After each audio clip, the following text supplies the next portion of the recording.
No. Ah! I got feet. Yo, this is racing now. I don't got shit. Babe, I think I got some water. Oh my God. I got some water. Oh my God. No. I can't drive away. No. The other people that was up, they done ran to their cars, but they just kept like they was looking for somebody to die. That's a woman describing what she watched from her own window, and the night she's talking about is the one the whole internet pinned on one person, a St. Louis rapper named Coco Boomin. She and another woman in that same rap scene, one they call Nunu, had been going back and forth online for weeks. And on a Friday night in May, the whole thing finally got settled in an apartment parking lot in the Carr Square neighborhood. It started with fists, and then cars started pulling up and dumping 15-20 people out into the street. Witnesses counted at least 20 shots back to back, and when the smoke cleared, 2 people were dead, and neither one of them was even in the beef. 2 people are dead and several others are injured after a and police chase overnight. It all started just before 11 last night near 15th and Preservation Place in the Carr Square neighborhood. Police say multiple people were shot in several different locations around that area after a large fight.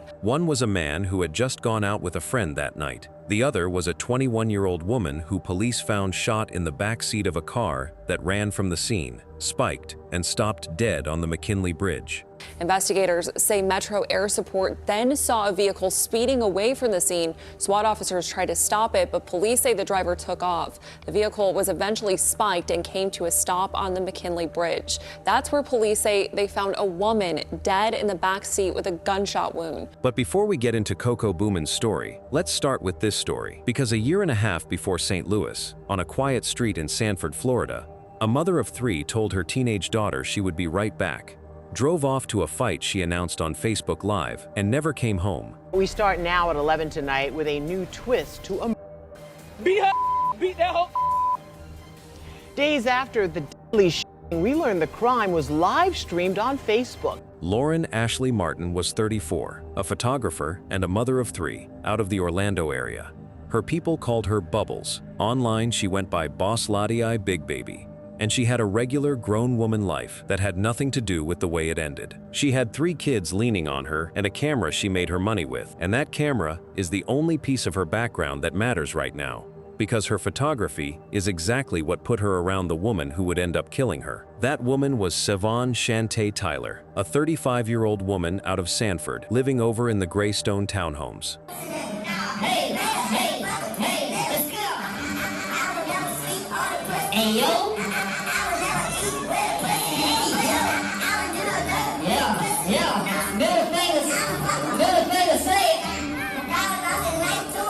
There isn't much in the public record about Savon before any of this. No long rap sheet and no big online following. Just a regular woman with a 31-year-old girlfriend named Lakevia Devonna Pringle. Hold on to Pringle's name for me. Don't worry, y'all ain't gotta cook. Y'all don't have to cook.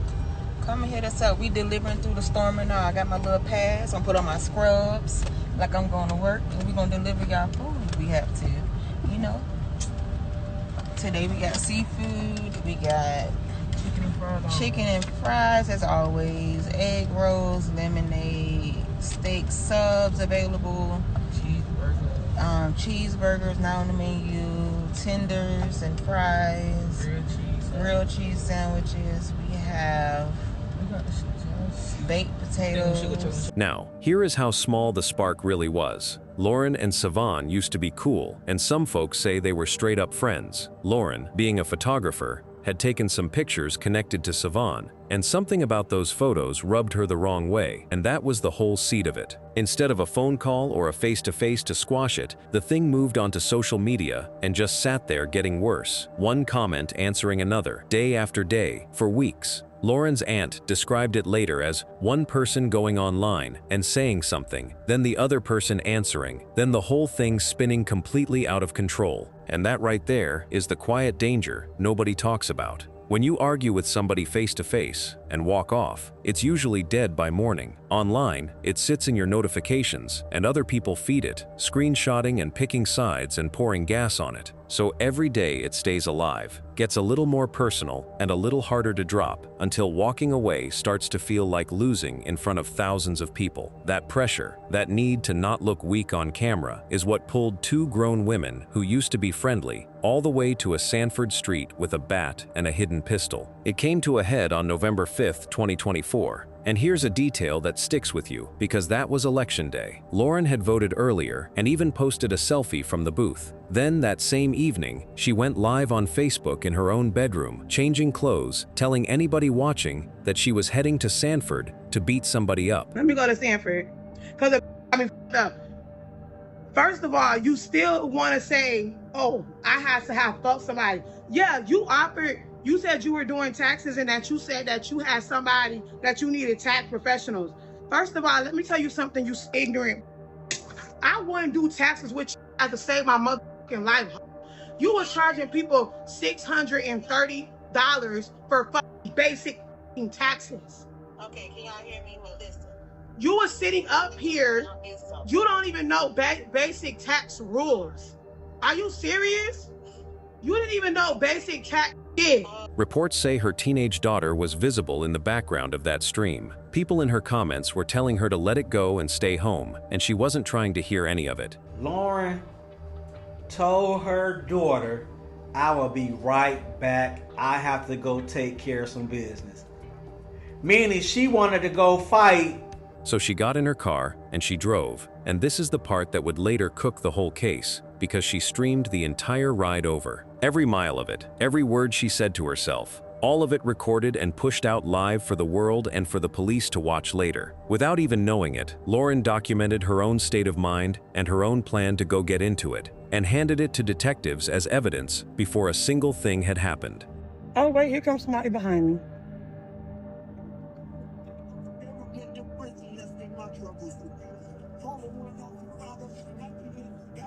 Let's go. Anybody know? Anybody know? Let's go. Well, we know she's gonna drive a Lincoln on her, but that ain't a Lincoln.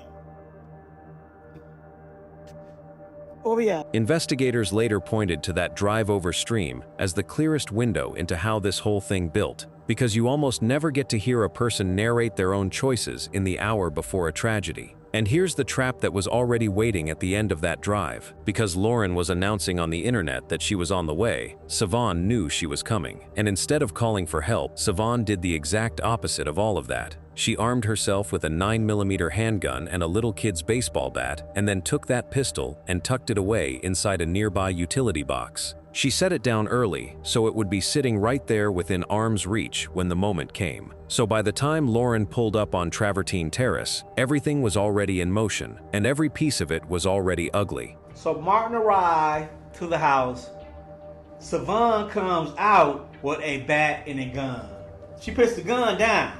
Lauren pulled up and stayed out in the public street. She didn't run up on the porch or kick in a door. She stood in the roadway, and that detail matters a whole lot for how police read this later, because it killed any story about somebody's home being invaded. What kicked off as words in the middle of the street turned into what investigators called a mutual combat fistfight. Both women were swinging on each other with that little kid's bat getting snatched and passed back and forth between them. It was ugly, but up to this point, it was still just a fight. The same one where people usually walk away from with a busted lip and a bruised ego. Embarrassing in the morning, but survivable. The whole time, Pringle was right there with her phone up, filming it live for everybody watching. And she wasn't recording to break it up, or to get help, or to be a witness.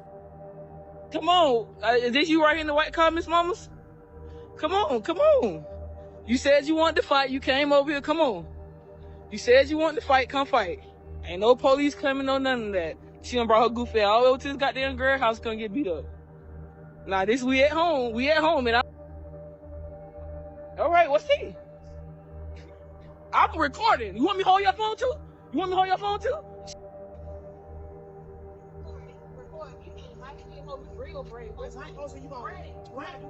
Pop her goofy ass. Be her ass. Police say you can hear her in Savon's ear the entire time, hyping it, pushing her to keep going, telling her to fire her up. Slow all the way down on that, because most people think holding the camera keeps your hands clean and that you're just an observer catching content. In this case, the camera and the mouth behind it became part of the crime itself, and that voice on the stream turned into some of the most damning evidence in the whole file. Anything you say can be used against you, and that includes when you're the one recording the video. Trenley also says the video will be strong evidence against both women. When you watch the clip, you can almost hear her say something like "her," and that becomes very concerning. At that point, you're voicing an intent to escalate, and you then hear that gun. Then Savon made the move that ended a life. She broke off from the fistfight, walked back to that utility box where she had stashed the pistol, grabbed it, and turned around on Lauren. She fired, hitting her in the forearm and then in the chest. I know you ain't just hitting. Now fire. Let me, hold on. I know it ain't like sitting. That's not You. Someone call 911. You better hurry up. This lady came over here and attacked her. Yeah. You came over here to attack her. Let me call the police. Let me call the police. Yes, y'all gonna stop playing. Y'all gonna stop playing. Let me call the police so they won't say we saw him let her die. Let us call the police. I'm on it. Damn, my phone just died.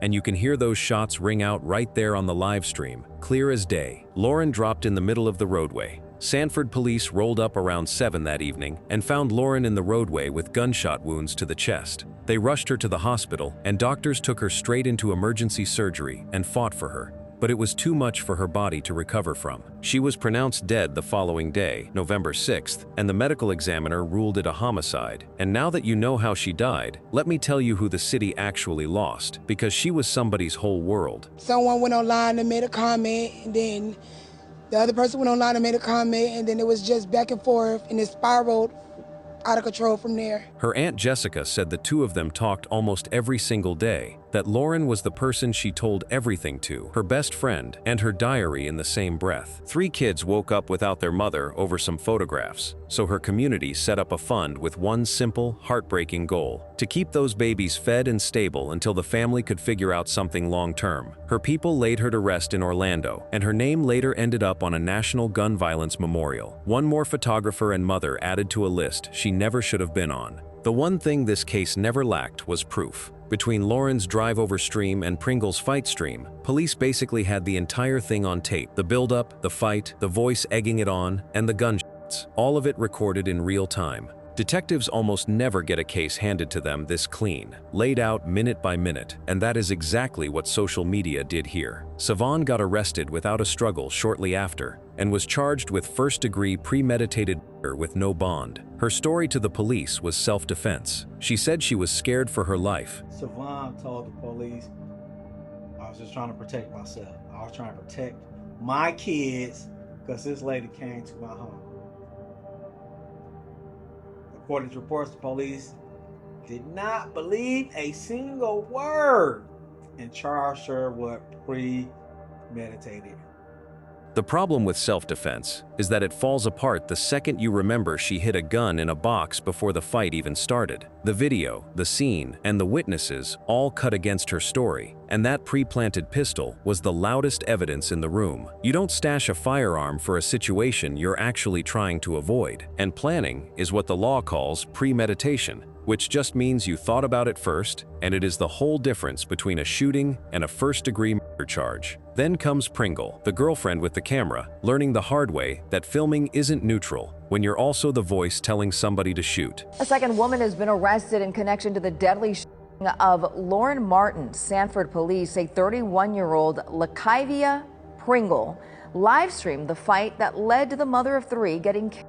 West 2's Spencer Tracy was at Seminole County Courthouse today, where Pringle went before a judge.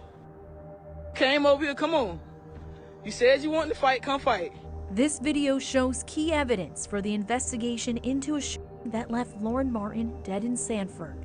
It shows the moments leading up to the fight. The whole thing was live streamed online. Police arrested 2 women for the death of Martin. Savon Tyler, accused of pulling the trigger, and Lakivia Pringle, accused of recording the video. They both have been charged with first-degree premeditated. This morning, Pringle had her first court appearance. She was given no bond.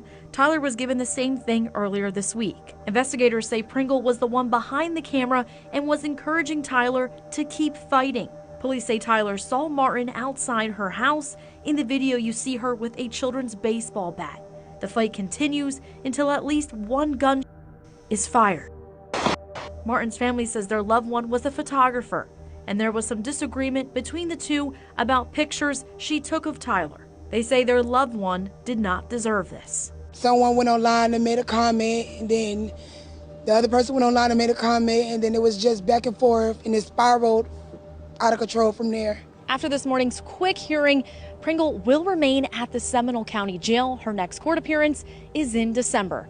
I'm reporting in Seminole County. I'm Spencer Tracy, West 2 News. A warrant went out for her, and on November 8th, she turned herself in and was charged as a principal to first-degree premeditated murder. Under Florida law, being a principal means the state can treat you like you pulled the trigger yourself if you helped make the crime happen, encouraged it, pushed it along, or talked somebody into it. Police also noted she wasn't cooperative when they came to interview her, which did her no favors at all. On December 10, 2024, a Seminole County grand jury indicted both women on 1 count each of first-degree premeditated murder, and both are still sitting behind bars without bond. No trial date has been set yet, but under Florida law, a first-degree murder conviction carries life without parole or the death penalty, and the evidence is about as heavy as it gets when the whole thing plays out on camera. And this is bigger than one case, which is exactly what a legal expert pointed out while watching it play out. For a long time, the person holding the phone felt untouchable, like they were just catching content and could never be charged for what somebody else did with their hands. This case flips that whole idea over, because prosecutors basically said the words coming out from behind that phone were part of the crime. That same attorney predicted we're going to keep seeing this, that either the laws change or the way police charge these cases changes,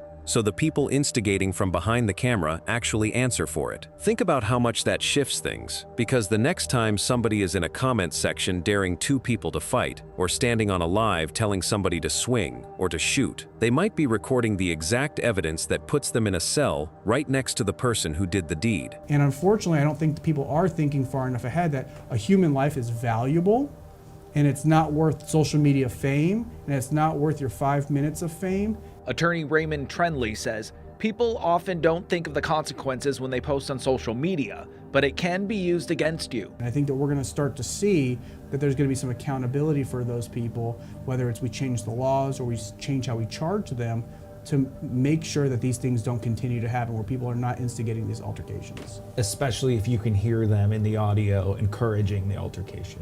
Florida wasn't the only place where a phone and a gun ended up in the same hand that stretch of time. About a year and a half later, 1,000 miles away in St. Louis, a beef between 2 women in the rap scene was about to make even this look small. Now to the name that carried this whole story across the internet. Coco Boomin is a local St. Louis rapper and content creator, independent, loud, and she doesn't apologize for any of it.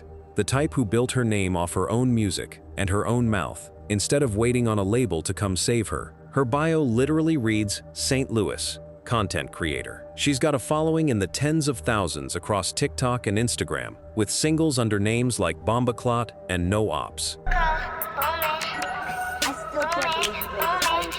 Pretty bitch, I don't got no eyeballs, must be fried. Why you hoes be put up playing house, I really be outside. Let them hit it from the back, I fuck them good and tell them lies. Hate when niggas in my face, I want his hair between my thighs. All I do is give them hell, but not gonna lie, I'm heaven sent. Pretty bitch, I mind my business and run up the Benjamin. She had a habit of dropping videos with local directors and possessed a bold street persona that her fans knew long. She rapped with that aggressive, in-your-face energy and carried a confident bad girl image online that fit right into a certain lane of modern rap. She was a known face in her city, on the come-up, putting out music, celebrating her birthday online just weeks before all this. Then, in May of 2026, her name jumped for a completely different reason, and it started the exact same way the Florida case did, with a beef that lived on the internet. Social media framed the whole situation as the Coco Boomin and Nunu fight.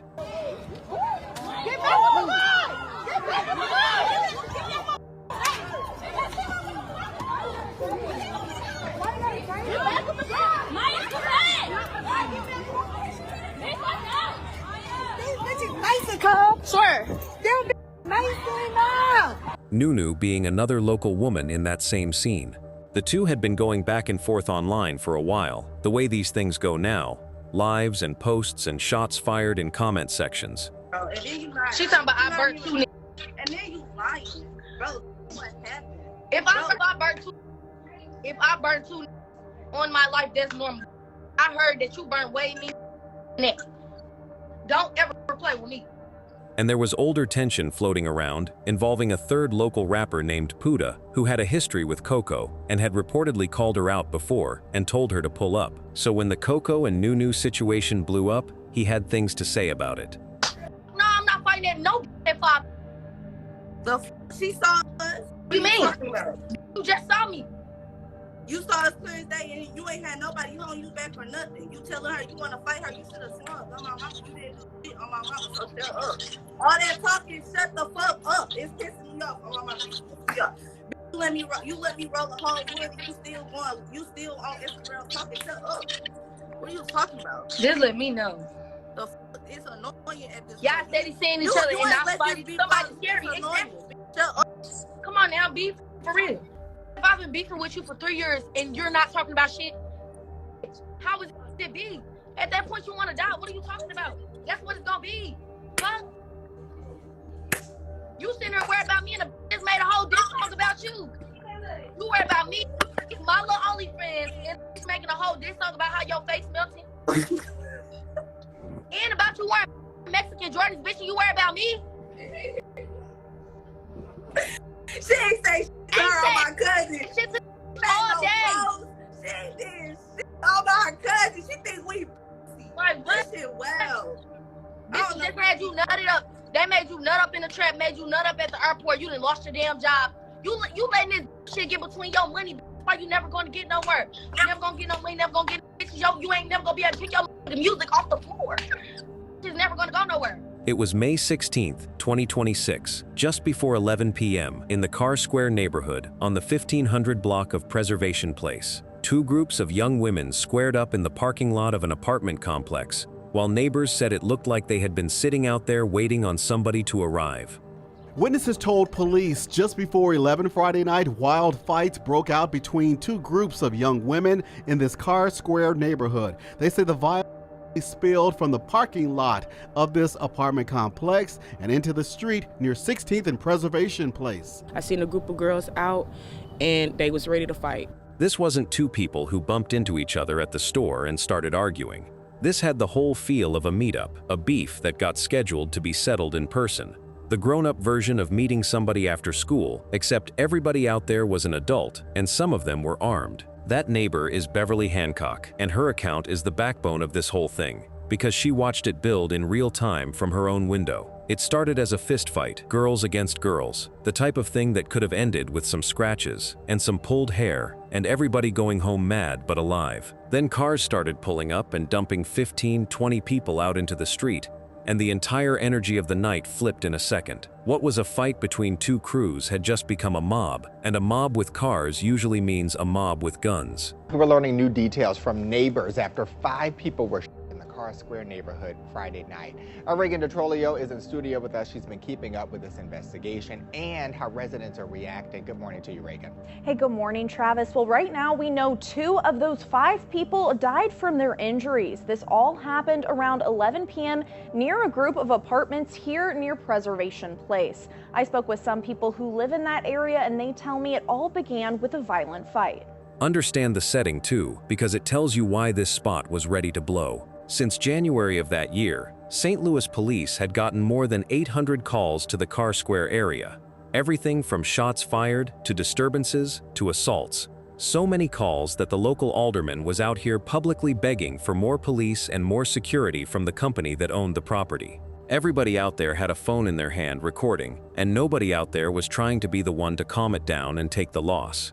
The fists didn't stay fists for long. The fight jumped almost instantly into gunfire, with witnesses saying they heard at least 20 shots back to back. 20 rounds in a row in a crowded apartment complex at 11 at night, with families sleeping a few feet away behind those walls. People started ducking behind cars, running for cover, and screaming, and the shooting spread out across several blocks. And in the middle of all that, one witness heard something that tells you how many innocent people got caught in it. A man on the ground yelling for help, saying he'd been shot, and he had nothing to do with any of this. I seen the man literally on the ground. Then I also heard another man saying, help me, you know, I got nothing to do with this. Beverly Hancock lives in an apartment in Carr Square just feet away from where a deadly took place between two groups on Friday night around 11 p.m. When the smoke cleared, 4 men had been shot around 15th Street and Preservation Place. Trevion Poplar was 28, and his family says he had absolutely nothing to do with the fight. He wasn't in either group nor part of any beef. He just went out with a friend that night and walked straight into other people's violence. So laid back, so helpful, so respectful. He was just a good kid. It's a story you'll only see here on 4 tonight. A family grieving after a man was shot and killed. Another woman was shot to death too. This all stemmed from a fight that turned deadly in North City. This is First Alert 4 at 10. I'm Morgan Harris. Tonight, police are looking for whoever pulled the trigger, killing 27-year-old Trevion Poplar and a 21-year-old woman. First Alert 4's Jordan Burrell spoke to family members still in disbelief less than a week later. Yeah, Morgan, Trevion Poplar's family says they are still trying to process a loss they say should have never happened. I spoke to his mother this evening, and she says she still can't believe her son is gone.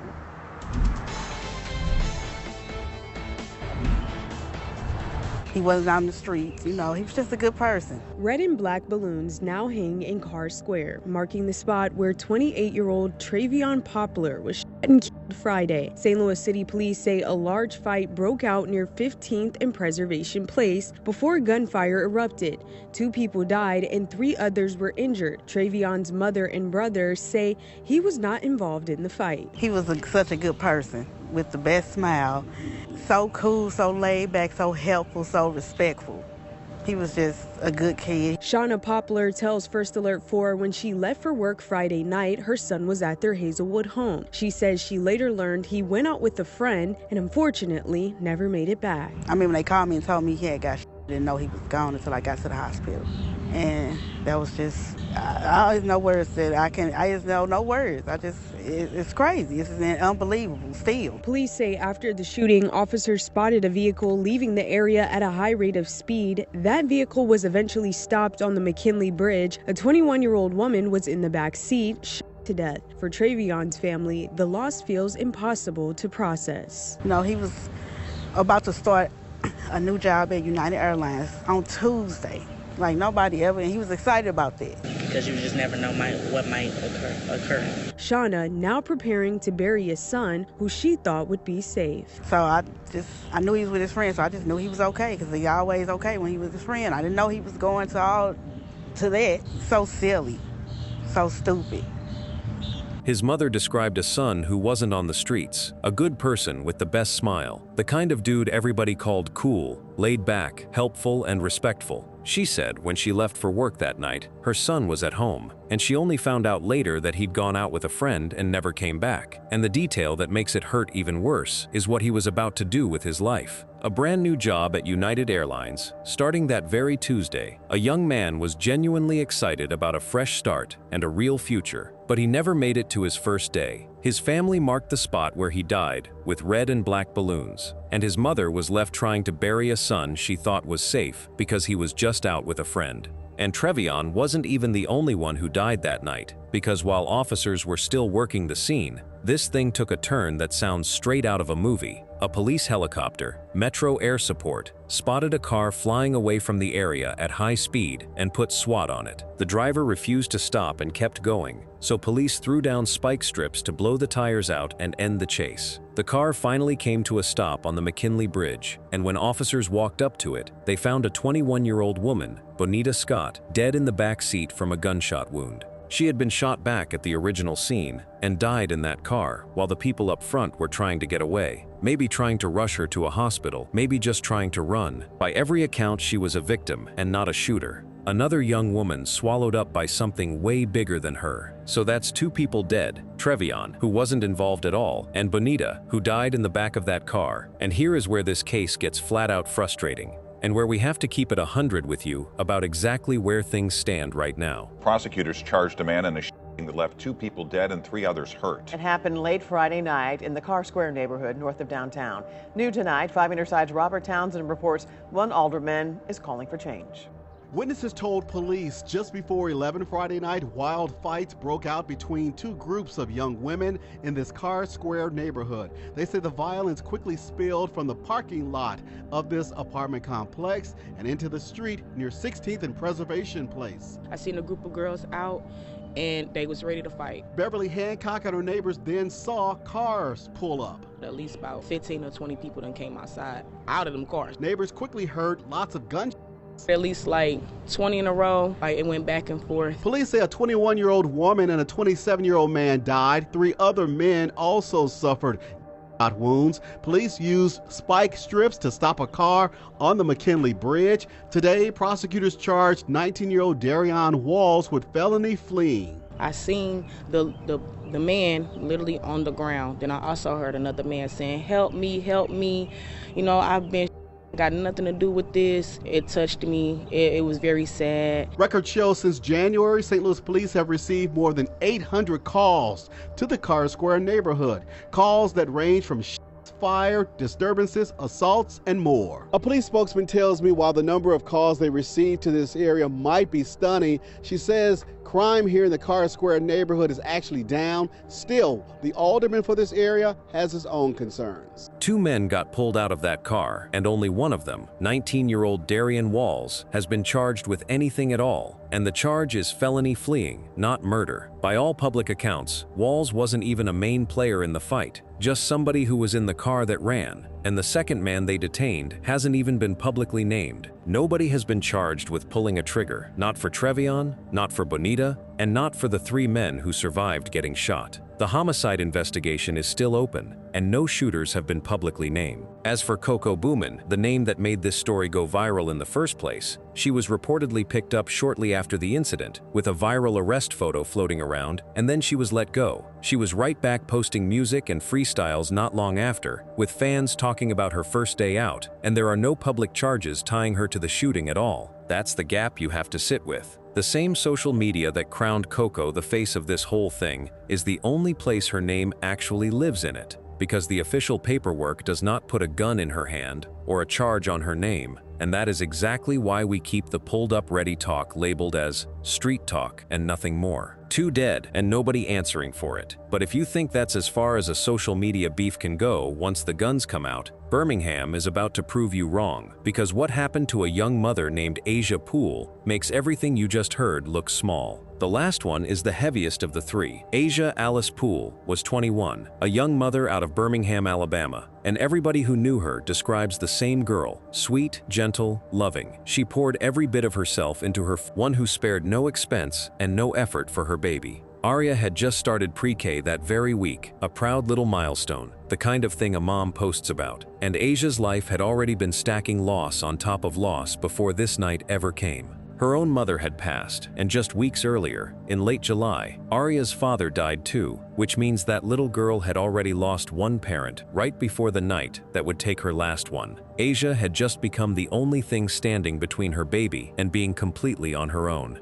She had a tight family behind her too, a brother and an aunt named Michelle who stepped up when the worst happened, calling Asia their sweet girl and rallying the community just to give her a proper, dignified burial. This was a loved girl, and where she was living is a part of this story too. Monarch Ridge Apartments, once known as Valley Brook, was a complex with a long and ugly history of gunfire, and residents had reported so many shootings there that the property had boarded up its security guard shack, and people out there lived in a steady, everyday fear. That was the backdrop of Asia's daily life, and Birmingham as a whole was going through it that year, on its way to a record 1 homicides in 2024, with modified handguns that spray like machine guns flooding the streets. On the other side of this was 19-year-old Jania Hendricks, and her story carries its own weight of tragedy. Her family had been chewed up by violence for years. Her father was once described as a straight-A student and an athlete who took a wrong turn, did federal time for a 2015 murder charge tied to a gambling dispute, and then came home trying to turn his life around, even reading spiritual books about forgiveness. It didn't save him. In 2022, right after leaving church with his mother, he was ambushed and gunned down at an ATM, and that case is still unsolved to this day. A Birmingham mother is still searching for answers after losing her son in an ambush in Homewood. Nearly 3 years later, there's no arrest, and that mom has a message she wants young men to hear. Here's ABC 3340's Sarah Snyder with tonight's Unsolved Alabama. He was just that silly, goofy little kid. The profound pain of losing a child. He wanted to be loved. The heartache. It's been 3 years. The overwhelming loss. We got to love God first. Is an agony Marcella Hendricks hopes no other mother has to endure. You really couldn't know how I feel if you haven't went through it. So I don't wish no other mother to go through what I went through. We met her at a park just blocks away from where her son lost his life to gun violence. I think he was a straight A student. He was athletic, but when he got old enough to go down those wrong paths, that's what he chose. September 2022, 35-year-old Justin Hendricks was gunned down moments after leaving church at an ATM at this Homewood Wells Fargo off West Valley Avenue, right across from the police department. His mom says this was not random. In fact, she says both she and Justin knew his fate was inevitable. I heard about a hit, and I knew about a hit, but could you ever prepare yourself for your child to be? Justin Hendricks spent time behind bars, charged with murder for a 2015 killing in Birmingham. Investigators say it was a fight over gambling. His mom says after that, they both knew he had a target on his back. We all want answers. We all want answers. It's a lot of families, a lot of mothers want to know why. I mean, my question is to them, was it worth it? Days after Justin's death, Homewood police released this image of a suspect. But years later, no one has been charged.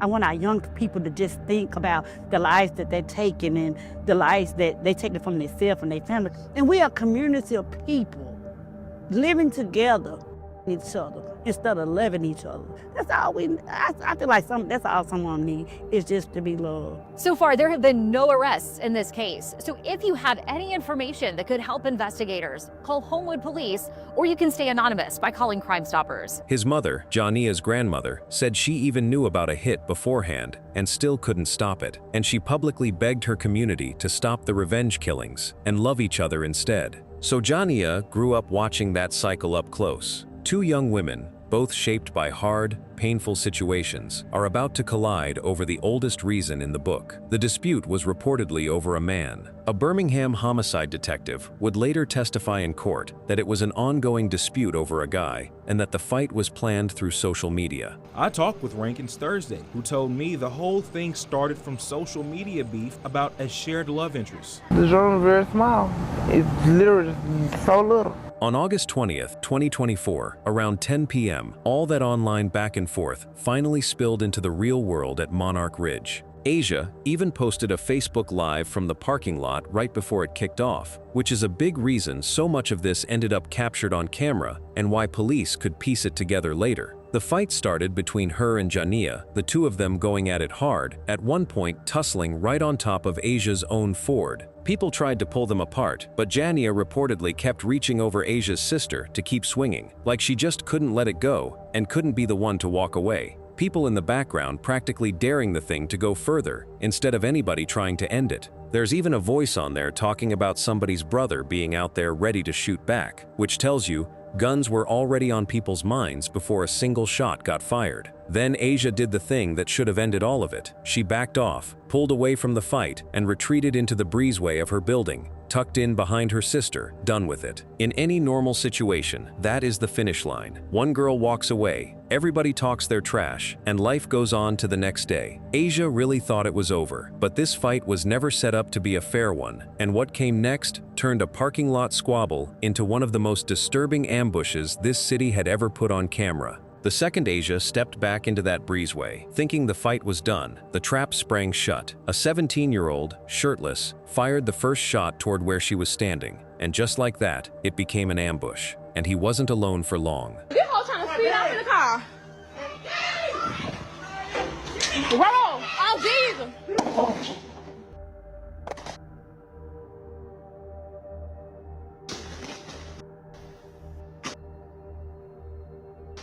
According to investigators, Jania's brother Justin came in a black hoodie and a ski mask, carrying a Draco and an AR-15 pistol. A man named Taylor McLeod rolled up all in black with a pistol, and a woman named Akareya Woods was out there in denim shorts holding a Draco with an extended magazine, later pulling a ski mask on too. Several of those guns were fitted with switches, the little device that turns a regular handgun into something that sprays like a machine gun. Witnesses described masked figures moving through the complex like a movie scene, blocking off areas and pushing people around, while the shooting just kept going. Somewhere around 168 rounds tore through that apartment complex. Bullets ripped into cars and into people's apartments, and out of all that lead, out of a wall of gunfire that heavy, Asiawa's hit one single time, one shot to the back, and that one was enough to take her away from her daughter forever. In the middle of all that chaos, Jania jumped into Asia's still-running car and drove off in it,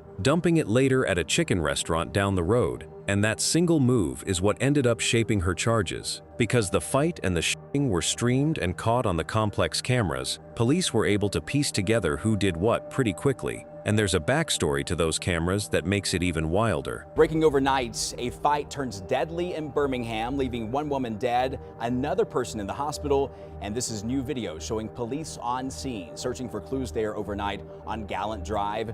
GMA's Kyra Purvis live outside Birmingham Police Headquarters downtown. Kyra, officers still have questions about what happened overnight. Yes, Tony, Birmingham police say they received the call just after 10 o'clock last night. A fired on Gallant Drive. When they arrived, they found a woman suffering from a gunshot wound. That woman then died on the scene. Investigators say a fight started between multiple people when those were fired. A second person was also They were taken to UAB hospital with injuries. Investigators say the victim's vehicle was then stolen. It was later found on Centerpoint Parkway. Sergeant Laquita Wade with BPD says it appears multiple people saw the shooting. As a law enforcement officer, the Birmingham Police Department, it is somewhat frustrating that no one is doing anything to alleviate the situation. However, the video surveillance is helpful to aid us in this investigation. Now, officers are asking again anyone who has video surveillance footage of that shooting to come forward. As of right now, no one is in custody, but you can submit an anonymous tip through Crime Stoppers. The city had actually sued Monarch Ridge over violence back in 2021, and part of that settlement was supposed to link the property's cameras straight to the police's real-time crime center. Police say that the feed was never even working, but the footage still existed, and they pulled it after the fact to help build the case. On top of that video, investigators gathered 7 or 8 clips in all, including a dropped cell phone that recorded the gunfire starting, a voice on it crying out, "No, Romeo, no," trying to stop somebody from running into the danger. They also recovered a Draco, a mask, and gloves about a mile away from the scene. We have an update tonight on a story that horrified the community this week. Birmingham police have arrested 3 people as they investigate the 21-year-old mother. Your reporter James Giles covered the press conference about that at the Monarch Ridge Apartments. He's live and on your side with the latest tonight. James. Yeah, Steve, Brittany, I asked police what started the fight and shooting the Asia pool, and they did not answer. But they did make it clear that these arrests may not be the last. Jania Hendricks, her brother Justin Hendricks, and Taylor McLeod are all facing charges for Tuesday's shooting at Monarch Ridge Apartments in East Birmingham. We do believe there were more shooting than just these 2. This is an ongoing investigation, so we'll just see where that leads us. The arrests came fast. Jania, her brother Justin, and Taylor McLeod got picked up first, with police physically going out and finding them rather than anybody turning themselves in. Then Akerea Woods a few days later, and then a fifth suspect, that 17-year-old. Now, here is where the charges split in a way that catches everybody off guard. By May of 2025, 4 of them, Woods, Justin Hendricks, McLeod, and the teen, were indicted for murder, plus attempted murder for hitting Demarion and for firing into occupied apartments. But Jania, the one who was actually fighting Asia in the first place, the whole reason everybody was even out there, was never charged with the killing at all. Her only charge is first-degree auto theft for taking that car, and she bonded out on $30,000. She started the fight, but she didn't fire a gun, so under the law, the murder charges landed on the people who actually pulled the triggers, and she walked out on bond, while the man she came with, her own brother, sat with no bond at all. In court, the defense is leaning all the way into self-defense, arguing that somebody in Asia's breezeway fired first and that these shooters were only protecting themselves. They pointed out that several people on Asia's side, including her own brother, were armed that night. But the detective's own testimony knocked a hole clean through that story, because if Asia's group had really fired from that breezeway, there should have been shell casings on the ground there, and there wasn't a single one. A witness also told police she never saw Asia's brother fire his gun, and when investigators set up a time to interview him, he never showed up. As it stands right now, the case has basically ground to a halt. The ballistics work to match the exact bullet that killed Asia is still pending, meaning they still haven't proven whose gun fired the fatal shot, and 3 of the masked gunmen were never even identified. Woods was granted a $250,000 bond with electronic monitoring, and later pleaded not guilty by reason of mental disease. He was denied youthful offender status, which would have allowed him to be sentenced as a kid instead of an adult. Justin, the brother, is not only facing the murder charges here, but he also faces unrelated charges, including a conspiracy to murder a prison lieutenant. No trial date has been set. Defense attorneys are out here saying they don't believe there's any chance of a murder conviction, and the city was shaken enough to file an emergency order on that property. Meanwhile, a 4-year-old girl who had just started pre-K is growing up an orphan, both parents gone within weeks of each other, over a fight about a man that could have ended with nothing more than some hurt feelings and a bad night. And that's the thread running through all 3 of these. 3 different cities and 3 different casts of people, but the same exact skeleton underneath every single one: a photographer and an old friend in Florida, a rapper and a rival in Missouri, and 2 young mothers over a man in Alabama. Not one of them started as a murder. They all started as words on a screen, a comment, a live, a beef that everybody watching treated like entertainment instead of a warning. And in every single one, somebody decided that the phone in their hand and the gun near them belonged in the same moment. Lauren, Trevion, Bonita, and Asia all paid for that with their lives. And the people who loved them are left holding a loss that no amount of views, fame, or clout could ever come close to being worth. Now, if you've never left a comment on any story I've shared on this channel, this is the one I'd love to hear your thoughts on. Your comment could help another mother, another family, or someone who has been in a similar situation.